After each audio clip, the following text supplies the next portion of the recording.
Hey, what's going on? It's Inventor here, with my Thorns Barbarian in Diablo 4, Season 9.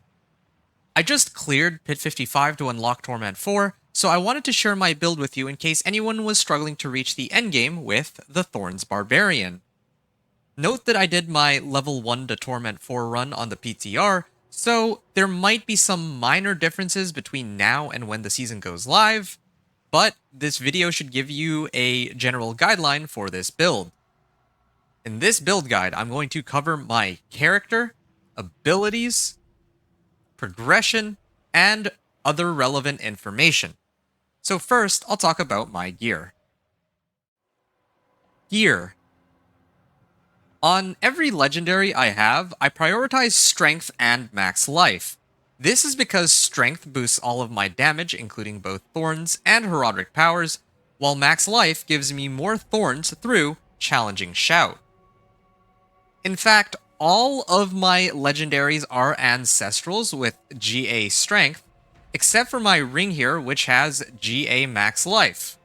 And of course, I wanted to reach the cap of 1000 armor and 75% resistance to all elements to stay alive, so for most of my equipment, I prioritized getting some resistance affixes as well. For my tempering, I wanted Thorns while fortified on my utility tempers, damage on my offensive tempers, resistances on my defensive tempers, Wrath of the Berserker cooldown reduction for my resource tempers, and movement speed for mobility tempers. Thorns while fortified gives a huge amount of thorns and should always be active with the aspect on these pants and other sources of fortify. When it comes to the damage offensive temper, in past seasons I would have said to use damage while berserking to get a multiplicative damage boost from the Blood Rage legendary node. But in Season 9, it seems that Blood Rage is being reworked to just give a static 45% independent of damage while berserking. So, I used generic damage modifiers to keep things simple, but vulnerable damage or damage while berserking would probably give more damage overall. That's because this setup can apply vulnerable through Steel Grasp and Heraldic Powers. On the other hand, I always have berserking from aspects and skills. Resistances are self-explanatory. As you can imagine, I need these resistances on my gear to help me reach the cap. Wrath of the Berserker cooldown reduction makes it much easier to spam my ultimate to pull mobs in and for more damage, and movement speed helps me get around faster. For each weapon, I value damage or vulnerable damage as the third affix. The weapon temper would be belligerence as a damage multiplier whenever I use my basic attack Flay. When it comes to aspects, I run Needle Flare on my two-handed mace to get AoE thorns, Death Wish on my two-handed polearm for more thorns, Aspect of Elements on this one-hander for more damage, and the unique one-handed sword, Shard of Varathiel. I use Shard of Varathiel so that whenever I swing with Flay, I spend Fury and gain it right back. This, in turn, helps me activate my key passive, Barbed Carapace, to get more thorns. For my other items, I have my helmet as a Juggernaut with Shadow Resistance to help reach the cap, a 1 GA Razor Plate from Lord Zir. I got pretty lucky on the good unique roll, and this was ancestral. My gloves are Anger Management with Lightning Resistance. This aspect allows me to always be on berserking so long as I have Lumrune somewhere to generate more fury. My pants are Steadfast Berserkers with all resistances.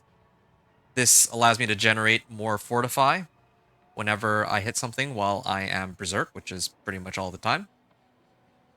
I actually could run Tybalt's here too for more damage, but I didn't find a Tybalt's.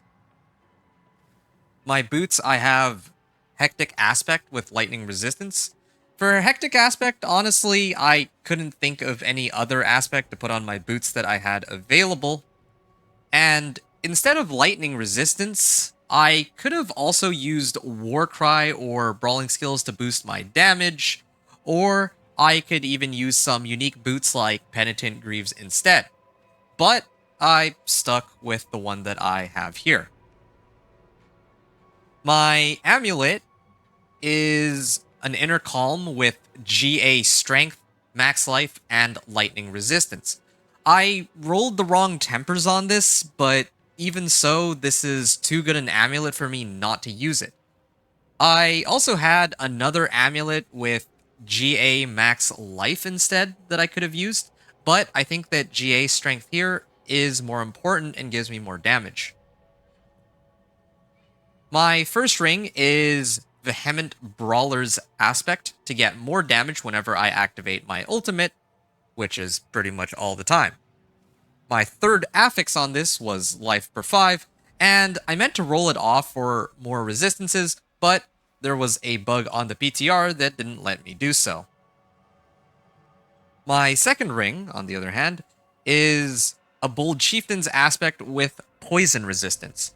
Even though this aspect isn't a damage multiplier per se, it is a must-have since it helps me reset my cooldowns to the point where I have pretty much 100% uptime against mobs. For my sockets, I used sapphires in my weapons for vulnerable damage, and rubies in my helm for strength. When it comes to runes, I used what was available, meaning that on my chest armor, I ran Cur Zal, so I could get 20% more life after activating 5 skills. On my pants, I ran Lith Lum, so that I gain Fury whenever I stand still, like to hit bosses with Flame. If you happen to have tributes that give you runes, you might be able to run those to get more options for how you can build your Thorns Barbarian. Because I'm already at 1000 armor on Torment 4, I use gems to cap out resistances in my jewelry sockets. Please note that this season has Herodic jewels with armor, resistances, and extremely valuable effects. I would use these jewels, but on the PTR, they weren't unlockable aside from using the Vendor of Cheats, so I ignored them during my run, even though they would have helped a lot. For this build, I would prioritize Seal of the Nile for more thorns, Idol from Below for more strength, max life, and because spawning more monsters helps with proccing thorns and resetting cooldowns. Then, Luminate Eye to have more uptime on my Herodic power, Cosmic Anomaly. When it comes to elixirs and incense, as always, pretty much I would just be running max life, stats, armor, and resistances. Keep in mind that in the case of the Thorns Barbarian, having more life directly correlates to having more thorns when you activate challenging shouts. So you're not only getting extra survivability out of it, but you're actually getting extra damage too. So if we take a look, my resistances aren't quite capped, but if I activate all of the elixirs and incense, I go up to pretty much 77% on all resistances, and my armor's maxed, and I have more stats. And my thorns here did go up a little bit, but now if I activate my challenging shout, I would get even more thorns from having more life as compared to without it. Herodic powers. For my catalyst, I ran Cosmic Anomaly. For my infusion, I had Corrosive Vapor. And my arcana were Bottled Wind for Barrier, Sapping Crux for Vulnerable, and Jagged Bramble for percentage thorns damage on Lucky Hit. Cosmic Anomaly has a passive component and an active component. The passive is that up to 5 anomalies will follow you around and occasionally shoot projectiles that damage enemies. The active will cause all of the anomalies to go in and blow up on a target when you activate this skill that the catalyst is attached to. So right now, I have Cosmic Anomaly attached to my Ground Stomp. You can see all of these little mini stars that are following me are the anomalies. If there was an enemy, they would be actively hitting it. But if I activate my Ground Stomp, then you'll see that they run in and explode. I ran the Corrosive Vapor Infusion just to get a bit of extra damage, but this doesn't synergize with anything in particular. For my Arcanas, these were the three I used. Bottled Wind gave me a barrier anytime I activated my Catalyst, helping provide survivability. Sapping Crux made each attack from the anomalies apply vulnerable, not just from the active effect, but the passive hits too. And Jagged Bramble here was the most interesting one for me. I wanted this to make my anomalies do extra damage based off of how high my thorns were, but frankly, I felt no difference in kill speed regardless of whether I had this or not, even though I put this up to rank 4. I think DR deletion and execute aren't mandatory for this build, but they are slightly more useful. So if I could do this run over again, I would use those in place of barrier and the thorns damage. Skills. Now, I'm not going to cover every individual node that I took on my skill tree, but what you probably need to know is that I had the key passive, Barbed Carapace. Barbed Carapace gives me unhindered if I use a skill with a cooldown, and I do damage equal to my thorns as physical damage to close enemies every second. For every 25 Fury I spend, I also do get 10% Thorns for 8 seconds, up to 120%. On my skill bar, I was running Steel Grasp, Warcry, Challenging Shout, Wrath of the Berserker, Ground Stomp, and Flay. The playstyle of this build is pretty simple. You start with Steel Grasp to pull monsters in and apply vulnerable. Then use Warcry for berserking and damage, Challenging Shout for taunt, DR, life, and thorns, your ultimate, Wrath of the Berserker, for extra damage and unstoppable, Ground Stomp to help reset the cooldown of your ult, along with gaining Fury, stunning enemies, and applying vulnerable again. Finally, attack with Flay to generate and spend Fury for Barbed Carapace. Against bosses, try to stand still while spamming Flay, but activate a cooldown every now and then to reactivate Barbed Carapace. Keep in mind that for this build, the reality is that some bosses are much easier to deal with than others. For example, in the pit, Seething Hive Master and Den Mother spawn monsters and have attacks that will cause multiple Thorns procs. Meanwhile, Mother's Judgment has a fairly slow attack rate of 1 or 2 hits every few seconds. When it comes to expertise, I wield a two-handed polearm for 15% multiplicative damage while healthy, which is pretty much all the time on this build, and I select two-handed axe as my technique for 10% multiplicative damage against vulnerable enemies. Paragon. When I started Pit 55 to unlock Torment 4, I was Paragon level 137 with 165 Paragon points spent. For my boards, I ran the starting board with Martial Glyph, Blood Rage with Revenge Glyph,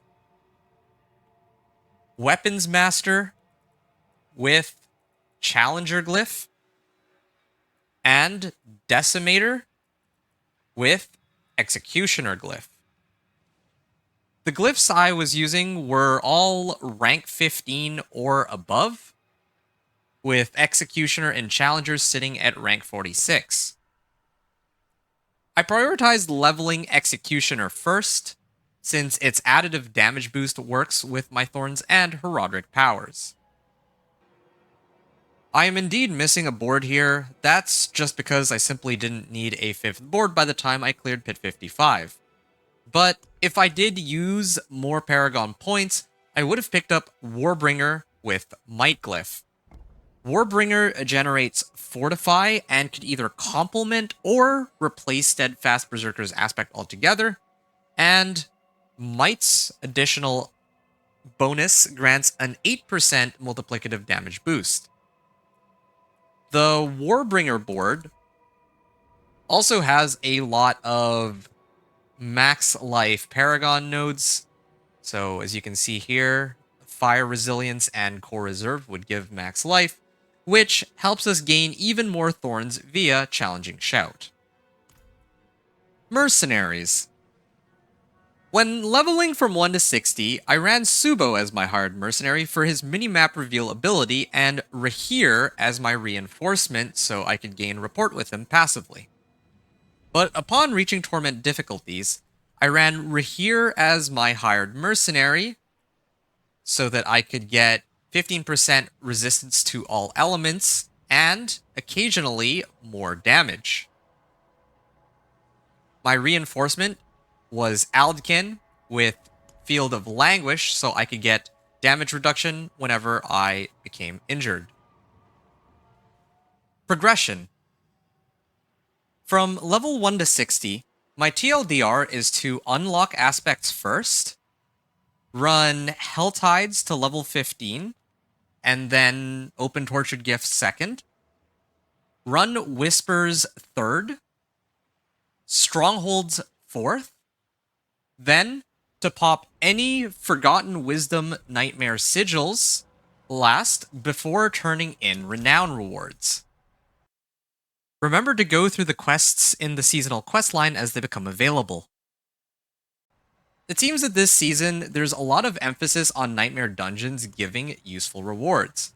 But for leveling, Nightmare Dungeons are pretty mediocre except for sigils with the affix Forgotten Wisdom.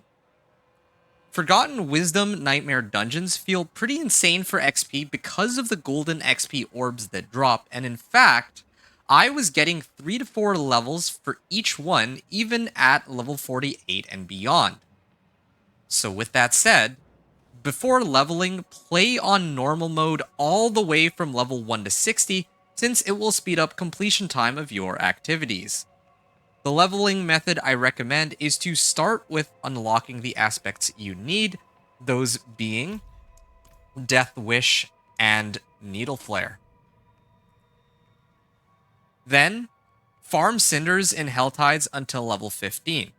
At level 15, turn in your Cinders at the Tortured Gifts of Mysteries, since level 15 is when you can start picking up Sigil Powder. From there, spam Whispers and keep opening collections for Sigil Powder, items, and materials. You can also salvage less useful Nightmare Sigils, like the ones with shrines. So you can see here, I wouldn't need Herodric Gold Reserve or Herodric Obel's Reserve, so I can just salvage those at the Occultist. But do make sure to hold on to any Nightmare Sigils that have Forgotten Wisdom, Treasure Goblins, Herodric Files, or Herodric Strong Rooms. Now, normally I would say to run Whispers until 50, then do Strongholds, but this time around, you can start Strongholds 3 levels earlier for each Forgotten Wisdom Sigil you have. After Strongholds, run your Forgotten Wisdom Sigils and then turn in your Renown rewards at 59, and that should get you to level 60. Gear up with 750 item power items if you can via gambling at the Purveyor of Curiosities, and with Pale Marks, and you should be ready to do Pit 10 for Torment 1. From Torment 1 to 4, as you go along, remember to turn in caches from Season Journey, Reputation, and Report for their rewards. In Torment 1, your first priority is to run any Nightmare Sigils you have with Treasure Goblins to load up on Ancestral Gear, Gold, materials, and everything else you need. Equipment sigils are okay too. Another thing to look out for are Heraldric Strong Rooms, which can appear on Nightmare sigils as a modifier, or just randomly in any Nightmare dungeon. These strong rooms give Heraldric files, which are used for upgrading your Heraldric powers. With this, you want to unlock each of the powers I talked about earlier. But I wouldn't spend too much time trying to level the Heraldric powers, since they don't pump out nearly as much damage this season as compared to your Thorns.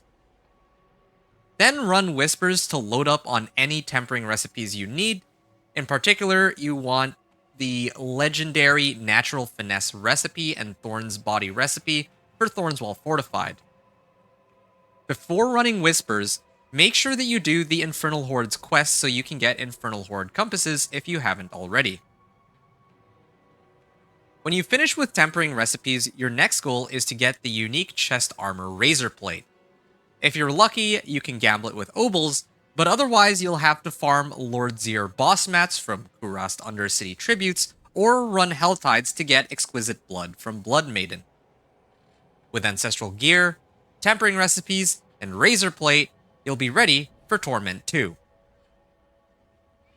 Torment 2 is where you need to start running Infernal Hordes for guaranteed Ancestral Equipment, Scrolls of Restoration, and XP. Here you can also get the unique Shard of Varathiel, which you need to spend and gain resource for Barbed Carapace. Lastly, you gain Obdicite too. With the Obdicite from Infernal Hordes, Nightmare Dungeons, any treasure goblins or reward caches, you should be able to start masterworking all of your gear to at least rank 4. Using masterworked gear, Shard of Varathiel, and some more glyphs and legendary nodes on your Paragon board, it's time for Torment 3. In Torment 3, most, if not all of your gear should be Ancestral with GA on Strength or Max Life. Minimum Masterworking rank 4 on all gear, ideally on the most important modifiers, these being Strength, Max Life, and Belligerence. From there, you should focus on your Paragon board, so you'll have to run the pit to level your glyphs and gain XP for Paragon points. As I mentioned earlier, I made it to Torment 4 with 4 boards, 2 of which had legendary glyphs, but in your case, you'll find it much easier to have all 5 Paragon boards and all your glyphs up to rank 46 before pushing Pit 55. If you haven't done so by now, finish maxing out your expertise on both Two-Handed Axe and Two-Handed Polearm 2. With these steps, you should be able to reach Torment 4. That pretty much covers it for my build guide on the Thorns Barbarian in Season 9. The build is quite a bit tougher to play this season since it can't rely on boss powers as a crutch, but it still has excellent damage against mobs and gains a ton of damage from having over 20,000 life. I hope this helps. If you made it this far, then a like, comment, or subscribe is always appreciated. But otherwise, that's all for me.